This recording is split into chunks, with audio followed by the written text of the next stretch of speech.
Cisco 49 is deep in the heart. Like Joe Montana in the corner, D. Clark. Garrison Hurst, stiff farm going 99. Don't get it twisted, one and all with prime time. John Taylor, Jerry Rice down the sideline. It's the 49er Faithful, the UK show. Week 5 brings the sweet scent of Victory Monday once again. And it's a Dallas Cowboys smelling Victory Monday, which makes it even more sweeter. And just to make it even more sweeter, it was a primetime Levi's battering 42-10 of the Dallas Cowboys. I'm Gareth Ellis, and still laughing like Stephen A. Smith, it's Lee Gowland. Hey guys, how are you doing? Paul Hope. Feeling pretty good, Gareth, especially because you're back, buddy. Oh, thank you. And Najee Karar. Hello, everyone.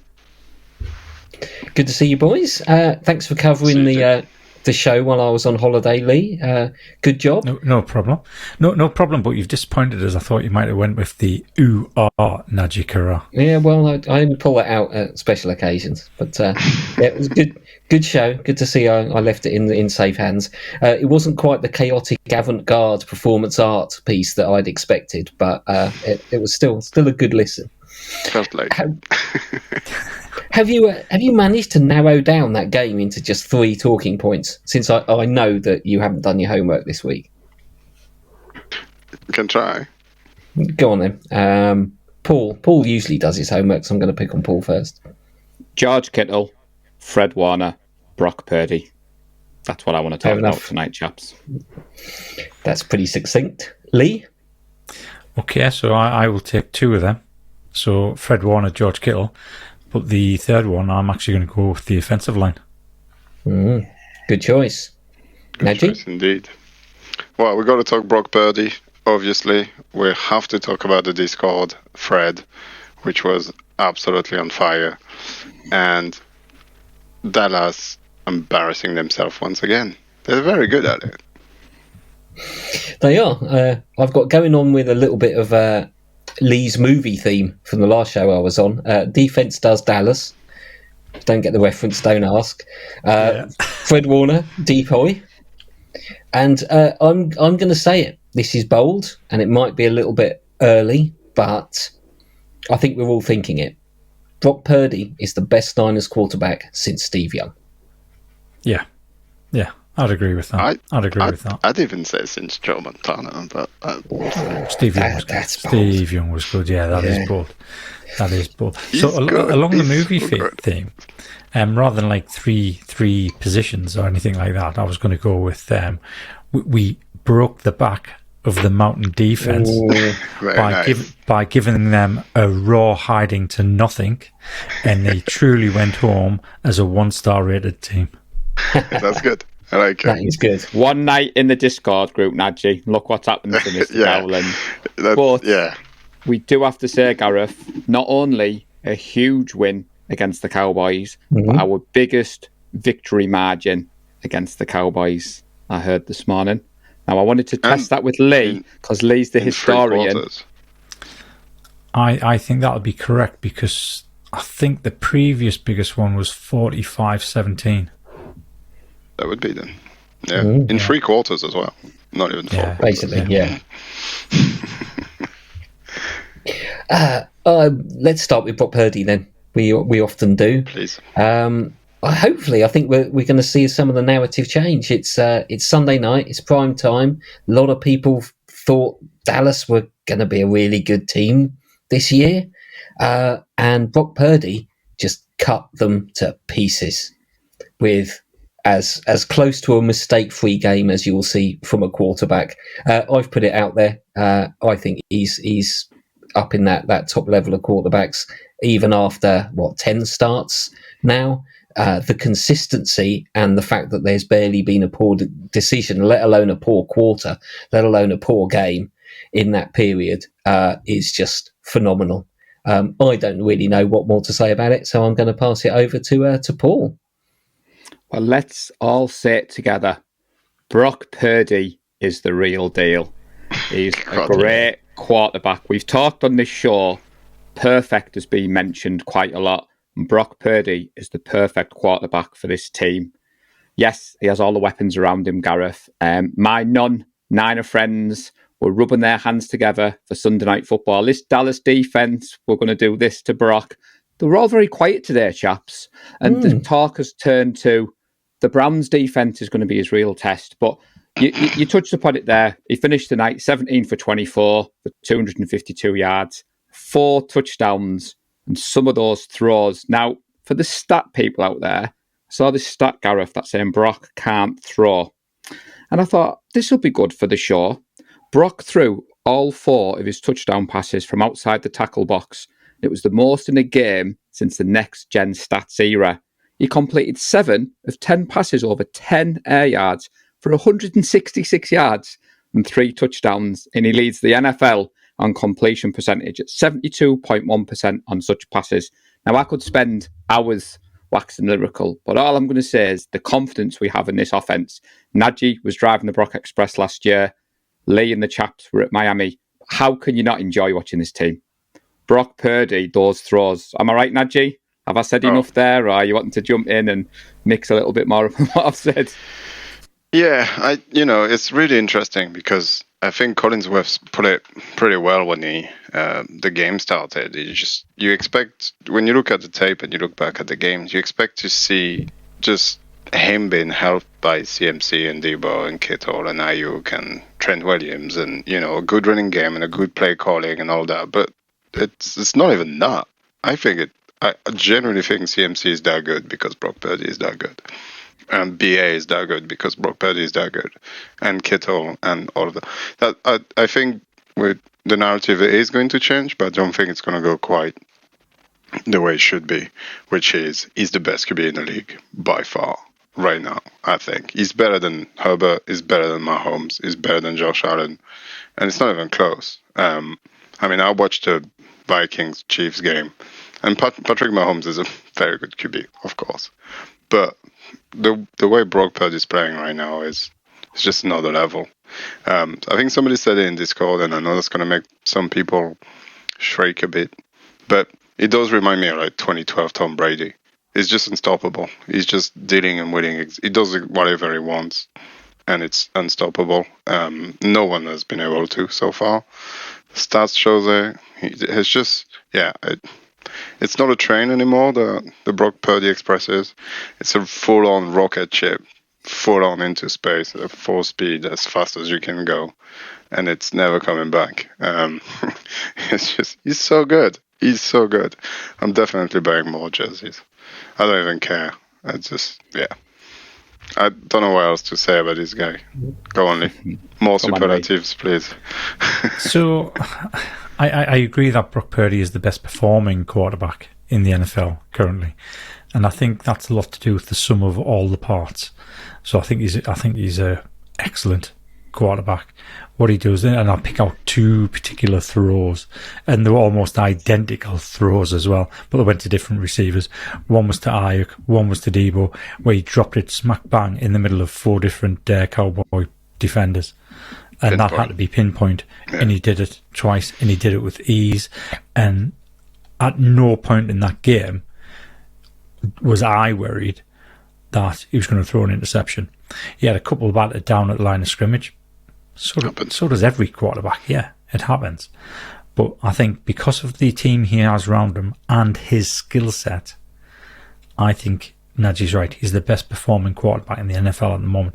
And I don't think any team would relish going up against them.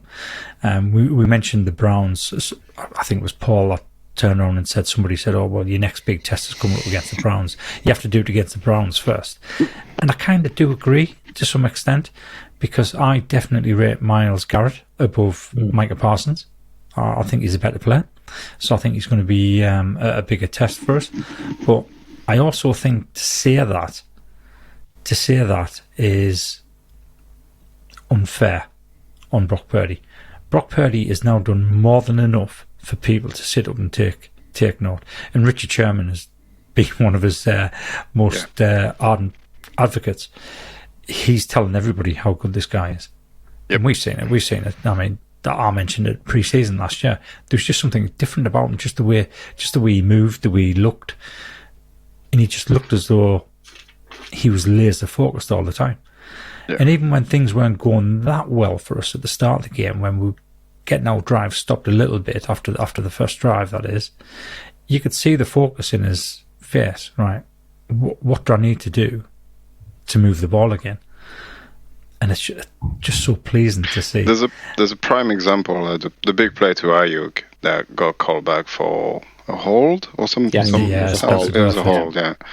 I was just like, oh, what a shame. And then he goes very next play, and it goes for 30 yards again. It's just exactly. Like you can just like, bad plays just slide off him, like, and it's not even a bad play. It's a good play that gets taken away. But generally that kind of stuff stalls a drive because you're out of rhythm and you're a bit annoyed, so you're not as focused.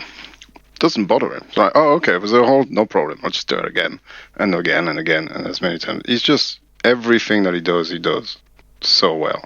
It's very impressive. Yeah, you could see both Brock Purdy and Dak Prescott were polar opposites last night. Even when the Cowboys were still in the game, but it wasn't going Dak's way, you could see the pressure, the stress on Dak's face. Yeah. And he was getting frustrated, whereas Purdy wasn't. And I think that was the huge difference. Because Dak Prescott, he can throw the ball, he can hit receivers, but he's always got that little bit of doubt in him, whether or not the occasion's going to get too much, and he does silly little things, which he did last night, several times, to my delight. Well, Lee, you've said that there. I'm glad you mentioned Dak. Dak was 14 for 24. Purdy was 17 for 24. But the big difference was Dak turned the ball over 3 times. Purdy threw for 4 touchdowns. There was the fumble recovery as well, Najee, but he actually threw for 3 interceptions because watching that game back. So, yeah, like you said there, Lee, the stats, if you look, they both had 24 completions. And just while I've interrupted you, we've talked on this show about the offense and Kyle Shanahan, but I think we need to start saying that it's because of Brock Purdy.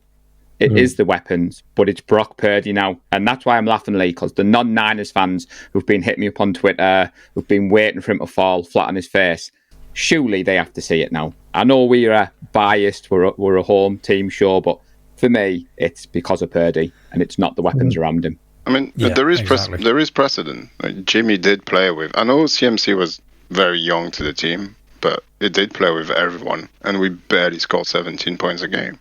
And, if it was just CMC, Debo, and Ayuk and Kittle, we would have scored at least 20, or, those games would have not been that close.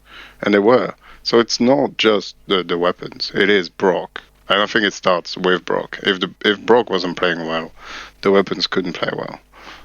So, yeah, I don't want to hear it. He's elite. He's the best QB in the league, period.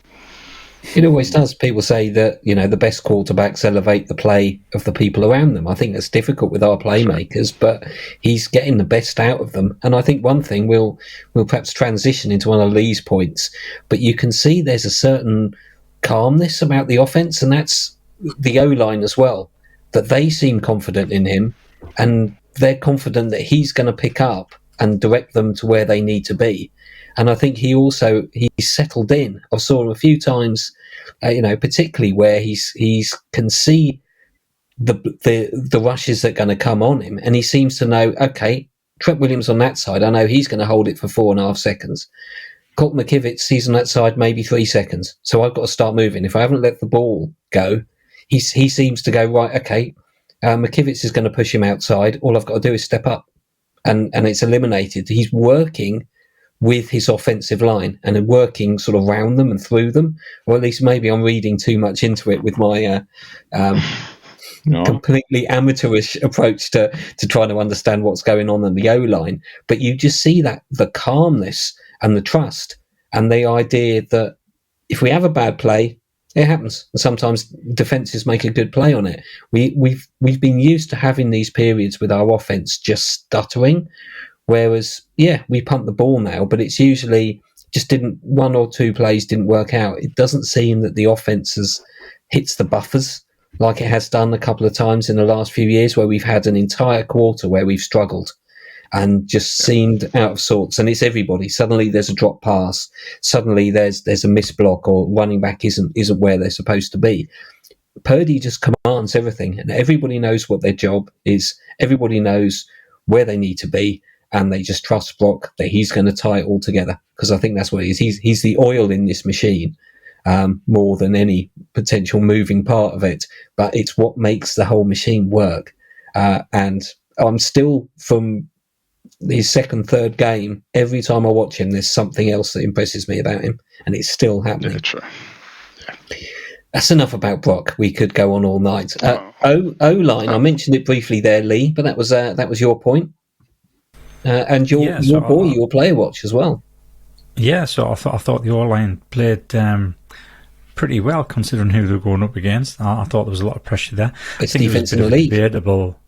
Yeah, well, apparently, allegedly. I thought it was a bit of a really strange decision by Mike McCarthy to slip Mike Parsons over to the right hand side to go up against Trent Williams. It made no sense. I don't know if he was trying to make a point that their defense can go up against anybody, and he really failed to make that point.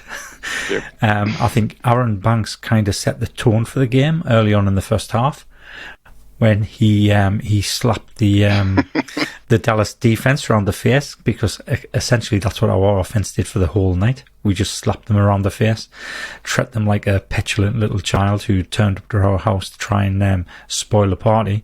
And he kind of made them look ridiculous. I think, hopefully, fingers crossed, we should find out in the next 90 minutes whether or not Aaron Banks is going to be long-term IR or whether or not it's going to be short-term. Hopefully it's short-term. He was questionable to come back, which he was never ruled out, which makes me think he's so the 49ers are cautiously optimistic because it was a high bicep injury, not a low bicep injury. Right. Apparently, if it's a low bicep injury, it always needs surgery. If it's a high bicep injury, it could be a few weeks out and then he's back in. But to be honest, I mean, he went out at the end of the first half and John Feliciano came in and he played excellent. I mean, you can't really fault the O-line at all. They made the running lanes that we needed. They kept Brock protected. Obviously, he had that one sack. And when we look back at the Steelers game, I keep on saying this every pod, and I think I should stop saying it now. I think we should just use that Steelers game as an outlier for a particularly bad game by the right-hand side of the O-line, because they haven't really repeated that. No. Each game that goes by, McKivitz is improving. I can't remember if it was the last game. No, it was the game against the Rams where he did let a little bit of pressure through. But he's improving week by week, and you can see that. Yeah. And he's bound to, because it's the very first year that he's played right tackle. Exactly. And the more games you play, the better you're going to get. And again, I'll say it, I always said 3 to 4 weeks before we can actually see what they're really like. So that came at the Cardinals game. And then last night just seemed to be, it just seemed to bear fruit all over the field, both sides of the ball, and we just dominated. And I mean, the O-line was the one weak point that I thought we might lose that battle, and we didn't. We won that battle hands down. Yeah.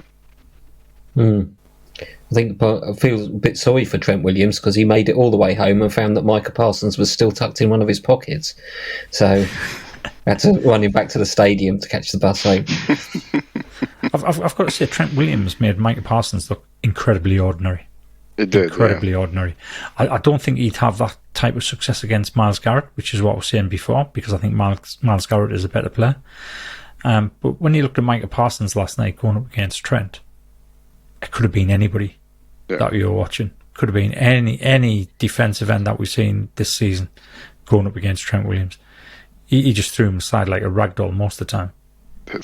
Before we move on, Gareth, I'm smiling because I watched the press conferences today on my lunch break. That's how exciting my lunch break was. Wow. And when Brock Purdy was asked about the O-line, he was beaming from ear to ear, this smile on his face, and he was straight away giving love to the big guys up front who were saying, I can't do it without you. Now, my non-Niners fans are waiting for the stats to come out because they believe that the Dallas pass rush, for some reason, there was something wrong with it. And I was like, yeah, there was something wrong with it because our offensive line played well. And I'm looking at the stats, like you said there, Micah Parsons. I was going to do a PDA at the end and say, anybody know where he is? Because he hasn't been seen since he stepped into Levi Stadium. I mean, all the Cowboys fans were hitting me with, he was going to be the defensive player of the year. He was going to come into Levi's. He was going to, show you what a real pass rush can do. And like you said, Lee, the fact that they lined him up against Trent Williams just played into our hands. Now, the Niners ran the ball, Gareth, 41 times for 170 yards. But Najee we smiling because on the preview pod, we talked about what we needed to do well. And it was like lighting up like a Christmas tree on Discord, Gareth. But that Jordan Mason touchdown was a thing of beauty. The way that O-line stood up and he just powered through. And I'm not normally one for a cheeky celebration, but I've got to admit, Najee, when he put his hand up to celebrate when he was through the hall, that was just poetry in motion for me. So I just wanted to mention those two things about the O-line before we moved on. Yeah, we'll talk Jordan Mason in a bit. Yeah, I mean, they did their job very, as you said, not just laying up Micah Parsons against Trent Williams was weird, but just rushing 4 the whole night seemed really baffling thing to do. I thought they could get home with just 4 and not get picked apart by Brock. Clearly wasn't a good choice for them. But yeah, no, Colton McKivitz played a lot better. His pass protection is a lot better than McGlinchey. However, his run block is still to be desired. I think we're really struggling running right. Definitely not as good as when McGlinchey was around. There's a couple of times you can see he's slapping his hand because he's a tad late or he's missed a block on tunnel screens and on the stretch on the right side. But he'll get there. I'm not worried. It doesn't really matter to me when you can just run left towards Trent and just finish them with Jordan Mason whenever you can. It doesn't really matter. But yeah, no, you're right, Lee. I think that's the good thing is we're seeing progression from Markevitz and Burford as well. And it's just it was always going to happen. All lines take time to gel and get better and into rhythm.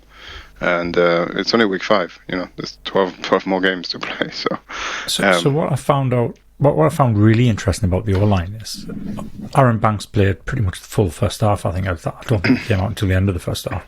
And then John Feliciano played the second half. Aaron Banks finished the first half rated 48.2 on PFF. John Feliciano, he finished the second half rated 75.1.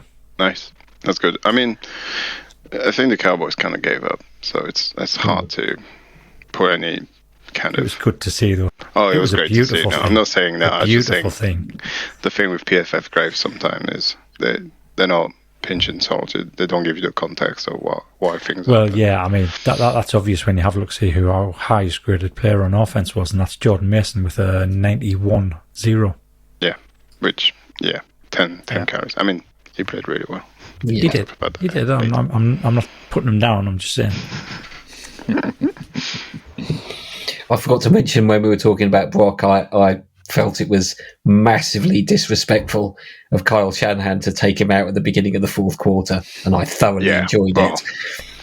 Although, I would have loved to have seen him till the end and just put 60 points on them. That would have been cool too. But no, ultimate disrespect. Do you not think at the back of Kyle's mind he's thinking potentially we need to go up against this team again in the playoffs? Because even though we put a beat down on them, I know some NFL coaches don't like to run the score up. I don't think Harbaugh definitely did, which was the whole point of the rivalry with Cheaty Petey. Yeah, exactly. This is not obviously a Cowboys podcast, but these kind of losses, it can break a team. It was ugly. I think there's going to be some discord in the dressing rooms. Well, I'm actually surprised that Mike McCarthy hasn't been sacked yet. I am. I'm gobsmacked he hasn't been sacked. I just don't think they would. They believe they still can do it, but I think another couple of bad loss, which they probably will against Philadelphia. Well, apparently, according to Micah Parsons, we're practically the same team as the Cowboys. Oh yeah. We're practically the same players and the same playoff chances. So, anyway, we'll move on from that. There's still a lot to cover. Let's go to All Pro Fred. It's going to be like Brock Purdy again. What else can we say? He should be in the conversation with Defensive Player of the Year after that performance. If he can pull out another few games like that, I mean, what more can you ask of a player? It's rare, I think, that you see a linebacker take hold and be so dominant in a game. I remember back in the day when I first started following it, we had Lawrence Taylor, and I think he was one of the few guys you'd ever seen dominate from that position. People can be very good players, but you rarely see that level. And we've got two guys doing that, and two guys in a perfect tandem with Fred at the front and ably backed up by Greenlaw and Oren Burks as well. Take it away, Nadji. Go on. You've been on the All Pro Fred's train for a while. Yeah, I mean, he's the original man crush. Still very high up on the list, obviously. I think you're right to compare him to LT and the likes of Ray Lewis and Linebacker. Those guys are just, you know where they were on the field at all time because they made an impact every game, every play, no matter what they were doing. And the way Fred is playing and the way he just carries a defense. He's the guy at the front pulling everybody and raising the level, and the intensity that he brings is insane. And he's so good. When was the last time you saw a linebacker covering a slot corner 60 yards downfield?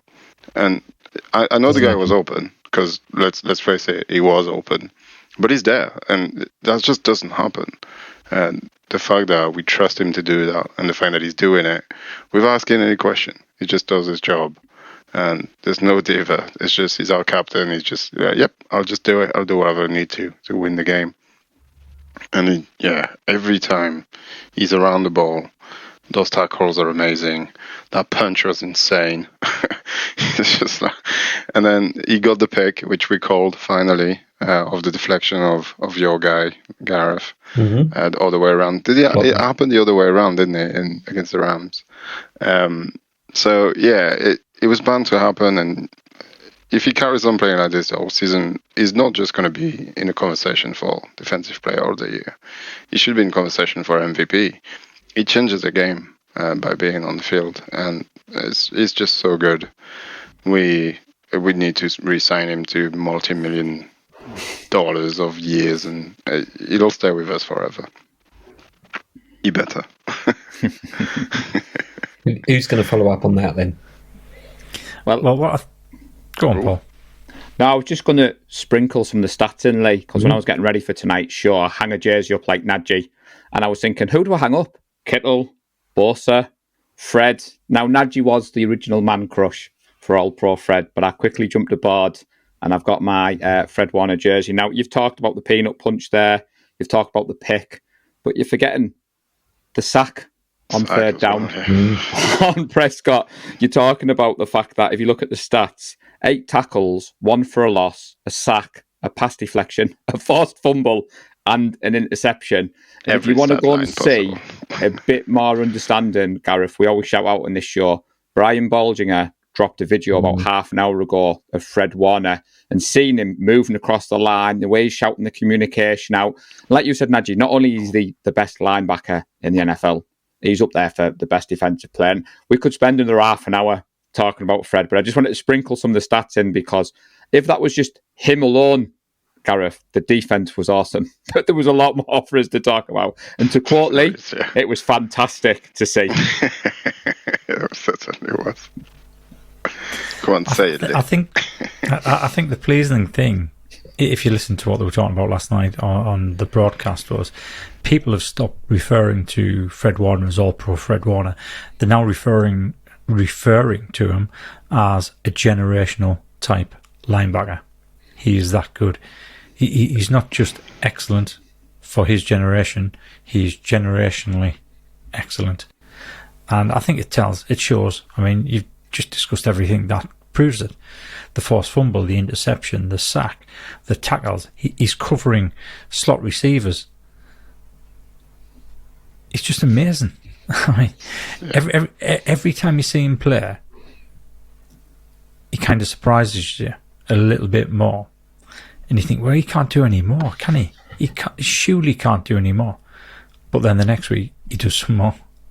Yeah. I think if we could have Fred Warner playing at every single position in the defense. We probably could, because he probably could. Corner, maybe at a push, but there's a lot of debate over who is the best tandem out of Willis Bowman, Warner, Greenlaw. I would have really loved to seen Willis and Warner play together because nobody would have been able to run on us. Nobody would have been able to pass on us. Imagine that. That would have been just been daft. Well, that's the thing you've just said there, Lee. We're talking about Fred Warner and you segue, Greenlaw was epic last night. Burks, flash. Yeah. So not only do we have Fred Warner on fire, you put those two guys beside him, added to the defensive line. It's like a cheat code. It's like I'm playing Madden and I've signed all the best players and nobody can get past me. Well, I do think that I think Fred is the ultimate enabler, though. I think Dre is that good because Fred is that good. He's our Brock Purdy on defense. He just makes everybody around so much better because of his drive and his motor and the effort and the technique and in the classroom, he knows what's going on and he calls the play and he calls everything. And I think it allows somebody like Dre to be that good. And he's incredible. So because the Dallas Cowboys didn't really spend much time on the field on offense, then I mean the total snap counts for the defense is quite low. I mean, looking at that, I think the highest one I can see there is 37, and that was Diomedor. Oren Burks, he ended up playing 25 snaps. He came out with a 94.6 rating. Wow. He absolutely nailed that game last night. And it's funny because we talked about him in the preview show, and I turned around and said, I don't think we're going to see that much of Oren Burks. I thought his time was going to be limited. Exactly. Yeah. But as it turns out, Oren Burks was on the field a lot more than what we expected, and he did play his part, and he played his part really well. It's a good segue into what we called on a preview. I think I don't think we needed it last night because we were damage dominant. But this is what happens when the little names that we don't talk about all the time, like Burks and Givens and Gibson. And when those guys play really well on top of everybody else that we have, it just produces a bit down like that. And our defense was just so much better than against the Cardinals. There was at any point there was never any doubt that we would win their game. I mean, that's what I felt anyway. Even when they scored that touchdown, and it's the NFL, teams are going to score touchdowns. It's so much easier for them to do that.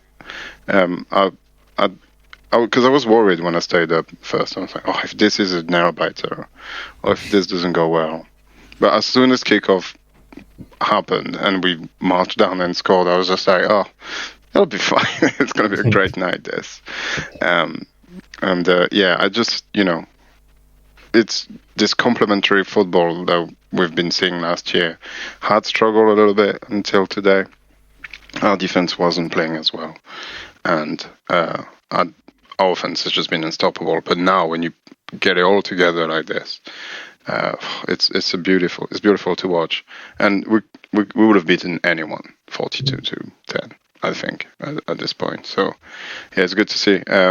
Good shout out to Steel of Weeks, I think, has listened to the pod, played a lot more man, gave our D-line more chance to get down there. It was good to see. He had a different plan than what we did last week. It worked a treat, so he's going to sprinkle a little bit of everything now, and we're going to be so much more unpredictable on defense. I'm looking forward to next week already, and the week after, etc. Good shout out to Steve Wilkes. I was going to mention that as well.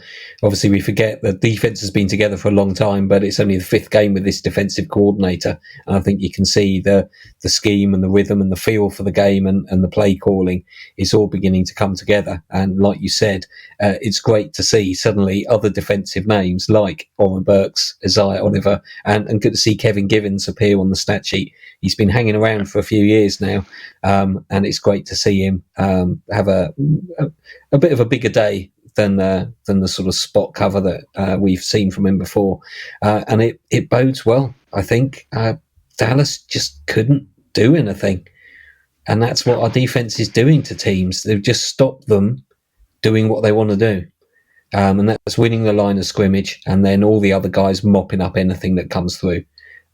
And it's a joy to watch. Anything else on the defensive side before we move on to Mr. G. Kittle, I think the birthday boy? Well, we should mention, because we haven't talked about it, that we did trade for another defensive end, which I think is super scary for people to even think about, that we could actually be better next week. But Randy Gregory, formerly of the Cowboys. Thoughts? I mean, for what we're paying, it's no-brainer. Yeah, the rich get richer, don't I mean, Nick Bosa said it's an $80 million edge rusher for what, 800,000?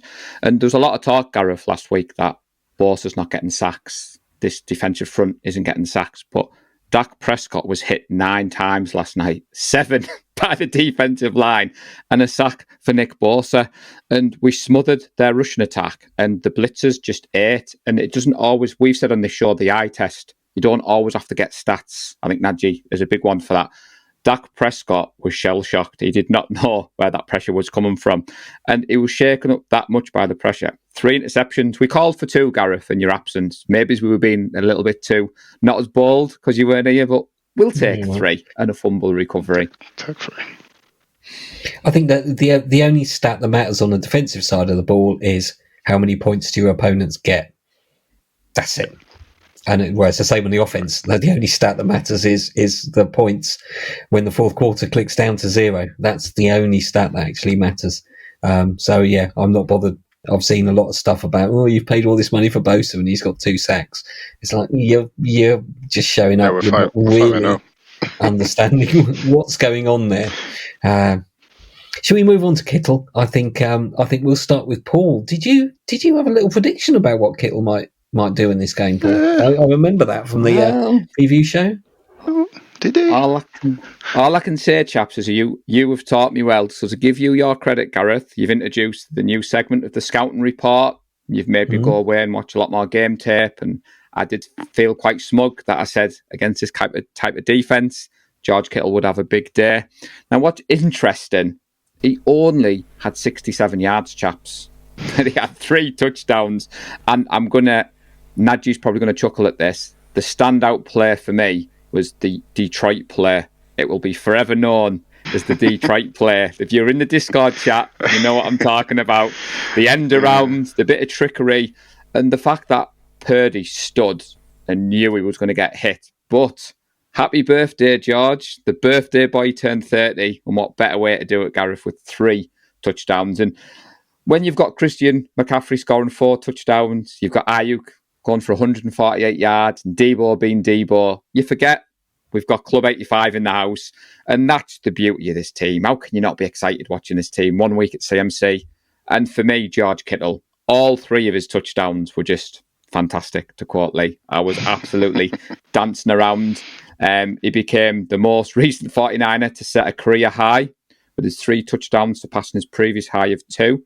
A feat the tight end had accomplished 5 times before last night. But there's no better sight for me in football than George Kittle smiling in that end zone and spiking that ball. So yeah, I was absolutely buzzing, Gareth, that we got it right, as Najee said. Bang on. Well done. You got it right. Yeah. Good call. A good call. And I started him in fantasy. Nice. Can you add anything to that, Najee? I think I've been great to see him. He's been quiet, but we know George is happy to do whatever he needs to do. And I think we've seen last season how effective Shanahan is at using him now. This is exactly what I'd expect. Quiet and then 1 or 2 touchdowns, or quiet few games, and then Shanahan will pick his game and say, this is going to be your game. Yeah, I mean, quiet, I think, is doing a disservice to him because CMC doesn't get that many rushing touchdowns and rushing yards without good old George blocking because he's the best at it, as well as being a threat like this. There's not much else to say. It's good to see, though, because you do sometimes, even as a fan, tend to forget that he can do it and he has the ability to be the best tight end, receiving tight end, that is, in the league if we were that kind of offense. But no, I'll take it. Great prediction by Paul. Great play designed by Detroit. Thank you very much. We'll take it. We did make it look slightly less good. I think they practiced it more than we did. But yeah, no, it was wonderful to see that and to have a Josh Gill all day. Not far from national tight end day, so maybe he's ramping up to that. So maybe he'll have 4 touchdowns next week. Or is it next week? Maybe next week. I asked for 5, didn't I, Najee? I was being greedy, Gareth. I asked for 5, but I'll settle for 3 every week, Gareth, if that's pretty good. Give the poor guy a break. Yeah. Yeah, I think the good thing about George Kittle is he's the ultimate professional. He never ever complains when he's not getting the targets. Yeah. He doesn't complain that he's being asked to block all the time. And then he'll have a game like this and you can just see how much he's enjoying it.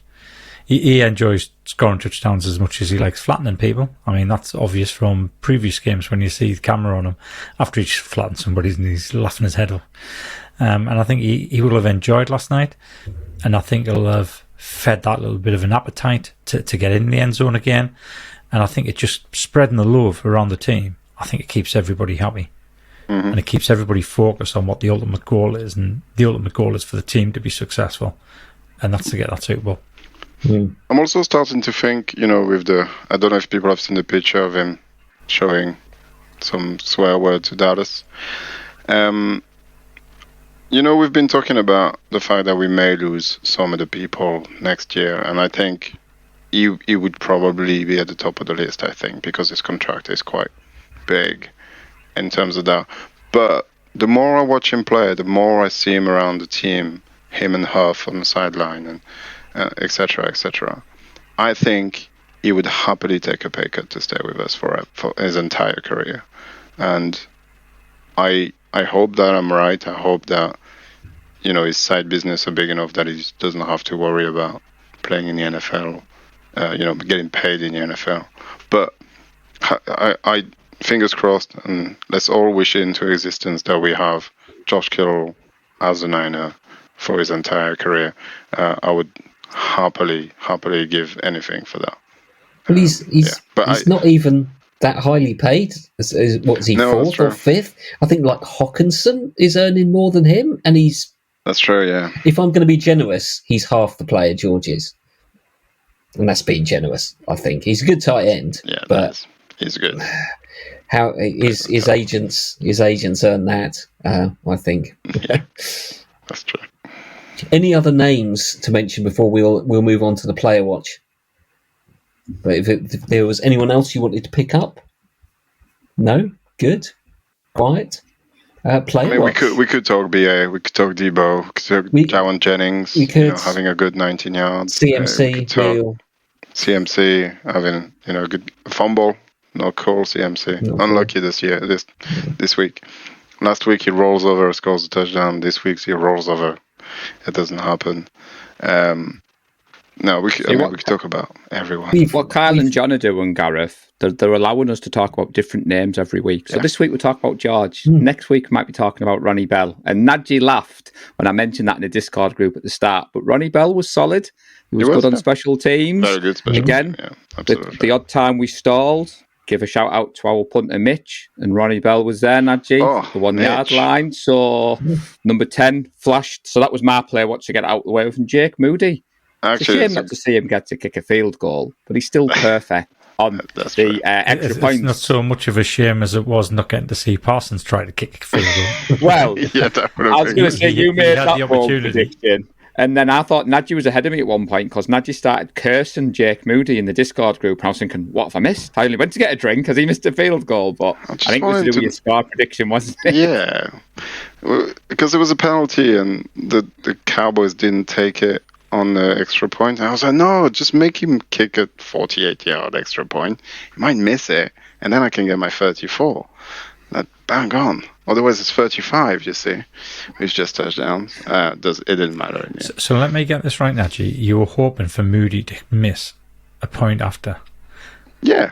I mean, what better game to miss? People call me compared. This is your fault, Gowland. Look what's happened. Look what's happened with this predictive what better game to miss one than this one? And then it's got it out of the way. You can, miss one when it doesn't matter. I've got to say, at one point during the game, I was really worried because you three were all on 7 points and I was only on 5.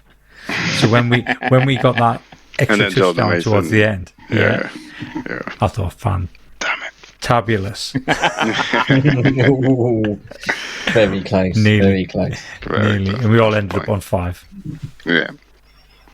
So briefly, player watch. You've covered O-line a bit. Anything else on McKivitz, Lee? No, not really. I think I've covered McKivitz pretty well. He continues to get better each game. He does have every now and again a lapse in concentration and pressure comes through. But like I said, it's only his 5th game at right tackle. I'm quite happy with what we've seen from him. What was his grade? Have you guys graded around? It was actually quite low, but then again, offensive linemen tend to score low for some reason. McKivitt's 54.4. Aaron Banks was the only offensive lineman under him, which was 48.2. When we have a look at some of the others, they did actually score reasonably highly. I mean, Spencer Burford, 73. Jalen Moore, who played 11 snaps, 73.6. Feliciano, 75. Jake Brendel, 75.7. Very nice. Matt Pryor actually played 11 snaps, came in, 76. Yeah, 4th quarter. Trent Williams, 78.8. Yeah. We haven't mentioned Jake Brendel by name when you just mentioned that was something else I was going to mention, that we haven't mentioned him because he's playing pretty much flawless sort of football for his position, really. He's not making the mistakes. We're not hearing his name called when there's a flag on the field, and he's turning into a proper solid centre, I think. Yep. I have one more name. Paul just mentioned it briefly, but Mitch Wisnowski. Wow, those punts. He's good, isn't he, Lee, for a 4th round? Worst draft pick ever. Well, Best draft pick ever. I thought it was a 5th rounder, Mitch. Oh, fifth round, that's right, yeah. Actually, you might be right. I think he was a 4th rounder, Mitch. I think Andy Lee before. I can't remember. A long time ago. Sorry, Bradley Pinion and Andy Lee, the two punters before, and we took them in the 5th. I think Mitch was the 4th, and Moody was the 3rd. That's right. I mean, Moody, potentially. Moody's been excellent. And Mitch has. Yeah, I mean, Mitch is on fire right now. Every now and again, I just hope that the defense or the special teams let a runner through, let a returner through, just so I can see Mitch flatten him. Just like he did. What was it, the very first game he played? It was pre-season, wasn't it? Yeah, he came out of nowhere and like a missile and nailed someone, didn't he? What was another Dallas Cowboys? Could have been. I think it might have been, Yeah, and he just absolutely flattened this guy. And the legend lives on today. Indeed he does. Best number, 18. You've mentioned a little bit of Ronnie Bell, Paul. Anything else? Yeah, I was clinging on, staying up, hoping for a Darnold to Bell 80-yard touchdown. That was my disappointing bit at the end of the game. That didn't see that, but there we are. The only thing to add in, 14 snaps, but the wide receiver was obviously Debo and Ayuk last night. But we've said it before, it's nice to see him in the mix. It's nice to see him on the field. And we all know on this show, if you contribute on special teams, look at Womack last year, you get a chance. And I did think it was great that he contributed with those 2 catches and put them down. But one final shout out, Gareth. There was lots of the UK faithful who stayed up live for prime time. We shine brightest in prime time, but the banter across whatever platform you were on, I did notice a lot of the UK faithful were up, and I'm betting there was a lot of unproductive UK faithful around the country in offices today, because I know I had 4 hours sleep and I struggled, but I think it's not lost that because we're playing well and this was a big game. It was nice to see the Discord chat. It was the first time I've actively participated in a game day thread on Discord all the way through, and I'm sure Nadji's waiting to jump in and tell me some of the banter on there last night at 3 o'clock, 4 o'clock in the morning. I'm howling, I'm DMing you guys, and it was a bit close to the boarding part, but it made the actual experience of the game even more enjoyable. So I just wanted to give the Discord group a bit of a shout out before we moved on. I mean, I mentioned it already, but last night I had so much fun. I genuinely was in tears at that point, laughing. It was that funny. Yeah, we were a bit rude and definitely not family friendly, but I think at 3 a.m. I think we can allow it. You can get away with it. You can get away with it. Definitely wouldn't in certain other circumstances, but yeah, it was all good natured anyway. It wasn't there wasn't anything that was eyebrow raising. But yeah, no, I genuinely felt at some points that I was watching at a watch party and I'd lost track of the game and I couldn't really, the same way you watch when you have loads of people around and you talk and you drink and kind of all that, it felt like it. And I was by myself in my living room at 3 a.m., 4 a.m. So all I can say is thank you everyone that joined in. on Discord, on Facebook, on Messenger, wherever you are. It was a lot of us, so well done to you. And it's obviously a lot easier when we're winning, when we're winning big like this. But yeah, thank you. It was great. And less of it next weekend because you're all going to be at a watch party, so I'm guessing it's going to be a little less active. But it'll be virtually silent. Yeah, probably. It'll just be me and Gareth talking to each other. But we still got 11 more weeks after that, so let's keep it going strong. If 10, I can think of another game. It might be quiet. That's very true. That's very true. If you've got your breath back, do you want to Jordan Mason, your boy, Najee? Well, I mean, Jordan Mason should have won MVP. He clearly won us the game all by himself with 69 yards. Nice. And I know I'm going to go back to what I said during the preseason. I think we should get rid of Elijah Mitchell. I don't think we need him anymore. He's unfortunately always injured. When he's played this year, it didn't look quite the Elijah Mitchell that we remembered. Jordan Mason, however, has just carried on from where he left off last year and that game in Seattle. He did exactly the same. He just strong run. He runs so hungry. He's unstoppable. He's like a wrecking ball. Did you say hungry? Does he need a Snickers? I said angry. Yeah, not hungry. Or both, I guess. That's how it works. But yeah, and then cap that with a 26-yard touchdown that clearly sealed the game. And I think at that point it was all but done. Just took their soul. He's the finisher for a reason. I think. Yeah, I'm happy I stuck with him because he didn't play much the first few weeks. But yeah, him number 2 with CMC number 1, I think, could take us all the way easily. But yeah. There was a lot of people worried about CMC's workload, Gareth and Mason coming in and doing some of that. Before you finish off, chaps, I wanted to turn the tables. I want to ask all three of you one question. Last night was epic. It was fantastic. As Lee would say, there was lots of amazing moments, but I want each of you to pick one moment, your one standout moment last night. I gave mine away earlier, the Detroit special player pass, because of one, how epic it was on the field, and two, because of the Discord chat. So I want each of you three to pick one moment from last night and tell the listeners why that was your standout moment. Touchdown, a play, a defensive play, just one though. You're only allowed one. Right, so I've got two, but the two are exactly the same, identical as what I've already talked about. And I can't remember which one it was, because one of them happened just after we had that, I think it must have gone to Deebo Samuel.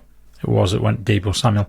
So it was that 30-yard pass over the middle that dropped in between four Cowboys defenders straight into Deebo's arms, and off he went. And that kind of negated the fact that we've just had a huge gain pulled back. It was as though it never happened, and Brock Purdy didn't flinch at all. He just absolutely nailed that pass. And to me, that was the point. It wasn't the point where I thought we've got a really good team. It was the point where I thought, wow, Brock Purdy. Every time you see him play, he's just improving. And it's still hard to believe how good he's looking at the moment. And that was my one standout moment. It was my wow moment. Nice. I think go on there, G. Maybe I'm struggling. I think I may know where you're gonna go. Maybe if you can remember, because you love the guy. But I'm gonna go with the Fred pick because he deserves it. It's been coming, and he was still kind of early on in the game. I would say it was, the game wasn't wrapped up or anything, but I think that's the one that really kind of broke Dallas's back. And it was the first pick, wasn't it? Yeah, because Gibson and then Burks was the third one. So yeah, I think Fred's pick, fully deserved, teammate with Lenore, teamwork with Lenore, I should say. And I'm gonna go with that. I think it's at that point I really thought we got this. This is gonna be a bloodbath now. But yeah, that's my moment, I think. Tough one. I think it might well have been the pass to Devo, but yeah, I think it's going to be the Juszczyk touchdown. Who doesn't love the guy? And I think it's just an example. We've seen in previous years, sometimes those little short plays, we've seen the passes float or go to the player's knees. And Brock knows exactly where he's going to throw it. Juszczyk is exactly where he needs to be, and it just looks so simple. It's a walk-in touchdown. It's a nothing.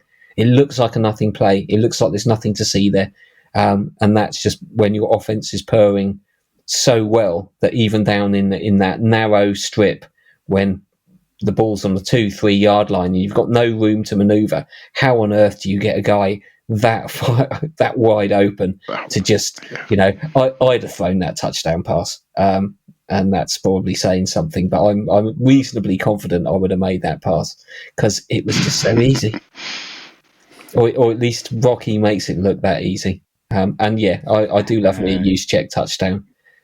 He's a guy I'd love to see him get his scores and love to see him get his yards because he does all that dirty stuff. You jumped ahead of my player watch. Demo Lenore, another good game, I think, pass defended, and pretty quiet game for the passing attack from Dallas. I always think that's best. If your cornerback is no tackles, no passes defended, nothing, he's had a really good game. But Lenore came in with a few tackles. I think he's pretty far up on the tackle leader, I think, out of the team this season. He always seems to put a shift in, and he always seems to be around the ball. And I don't think any receivers get an easy game against him. I think he'll always fly under the radar, perhaps, and not be that flashy. But yeah, I'm always impressed. Shall we move on to the score predictions table? Does somebody have the technology? I do indeed. I haven't seen this for a couple of weeks. I didn't do too bad on the Cardinals prediction, I don't think. You did. 9 points. So spoiler alert, you still lost. Yeah, because we scored 7, unfortunately. Yeah. Well, look at your points now, Gareth. I'm clawing it back. Yeah. So for the people listening, we've got Lee and Paul in first place with 31, third with 27, so 4 points behind, and Gareth 3 points behind me with 24. So you're only 7 points away. So, in one game, you could claw that back easily. I mean, to be fair, on a single game, Gareth is the highest scorer on the cards game with 9. True, yeah. You're the closest one so far. Yeah. There's no coincidence that's the one we didn't do a follow-up show, Gareth, when you were on your holiday. I did notice that. I did notice that. But it's good, nice little bit of fun there. I think we've covered pretty much everything. A few public service announcements, but one thing I spotted earlier, just a little bit of non-Niners news. Our old cornerback, Emmanuel Mosley, you may remember, blew his ACL. I think it was his right ACL last year in week 5. Came back for the Lions this week in week 5, and he blew his other ACL. That's terrible to see. So a little bit of I know he's not with us anymore, but get well soon, E-Man. He was turning into potentially a good player. I don't want to see that ruined by 2 back-to-back ACLs. That's got to be just spiritually crushing for a player to come back and then just have to go through the whole thing again in terms of the rehab and the physio. Yeah, it's brutal. I think it just shows a shift in our politics, policies about players, isn't it? We don't really take chances anymore. If people I think we've got scarred too much by so many injuries, and probably one of the reasons we let him go in the first place. It's a shame. Bad news. Don't like that. No. But next up, it's a visit to Cleveland and the small matter of a 49ers watch party in London that I've heard rumour of. I will sadly be unable to attend, so that's probably just doubled the amount of other attendees. Any final things to say, Paul or Lee? I think hopefully everybody should be pretty much up to speed with it, because you're a bit late now if you're not. So I could say again for people that didn't listen to the last show, but... Yeah, just make sure that you download the 49ers app, and then you can get your ticket on that, because you'll have to show your ticket as you go in the door. There's currently 500 tickets sold. We don't actually expect 500 people to turn up. With it being a free ticket, people will have registered just in case they do want to go. We've already had a few people turn around and said, look, I've got a ticket, I'm not going. can you give it to somebody else? And we've managed to put them in touch with somebody else who didn't get a ticket. So at the moment, I don't think there's any outstanding tickets to give away. But if anything comes up during the week, we can try and put you in touch with the person who's holding that ticket. I think the last thing is just enjoy yourself when you get there next Sunday. And make plenty of noise, because the Sky cameras are going to be there. They're going to be broadcasting from the venue again. Fantastic. And obviously, we're all kind of on trial. Well, we're in the home red, and I know we're trying to kind of emulate what Breezy and Chapman do with the whole Rush Road trip and the takeover. Yeah. So I'm not saying you have to wear red, but that's what I'm going with, and the people I've spoke to are going with a red jersey. And like you said, Lee, if you've never been to a watch party before, you're probably part of the group, you've seen the social media, come to the party, and if you don't know anyone else, come and approach me or Lee, or come and approach someone you might have spoke to on the Discord group, and I'm sure all four of us will say once you've been to one watch party, you'll come to another one. And if you walk into the venue and you don't know anyone, you're a 49ers fan, you know everybody in that venue the second you walk in. There'll be lots of us dotted around all over London, because a few people booked hotels before the venue was announced. I mean, I think you're there pretty much all weekend, Lee. I think I get in about 1 o'clock on the Sunday afternoon. So I'm going to be in London from the Thursday morning, because I'm in for a business meeting on the Thursday night. So I'm there. Might as well. 4 or 5 days. Nice. One more thing I would say is, if chanting and being amongst a loud group of people cheering for their team is not your thing, that's fine too. If you want to find a quiet corner to just watch the game among other 49er faithful in the UK, that's absolutely fine too. You will not be pressured into doing anything. Feel free to come and just tell people, say, I'm just coming here to watch, and it's totally fine. We are very nice, everybody is, and understanding. So do not be afraid to be yourself. It's very important. Just come and enjoy. Do you. And if you're a little shy and you need, a bit of guidance to get involved, I'm sure these two up there and many more will come and talk to you and try and bring you along, because that's what we do.